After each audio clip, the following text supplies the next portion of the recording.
আসবে ফিরে বাংলাদেশে আওয়ামী লীগের ঠিকানা এই বাংলায় হবে না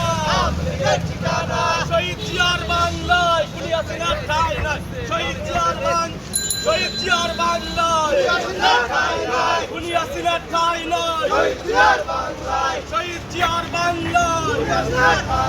ছাত্রলীগের ঠিকানা যুবলীগের ঠিকানা আপোষটা সংগ্রাম লড়াই লড়াই লড়াই চাই এই লড়াইয়ে জিতবে কারা শহীদ জিয়ার সৈনিকেরা আপোষটা সংগ্রাম ওই ক্ষমতা না জনতা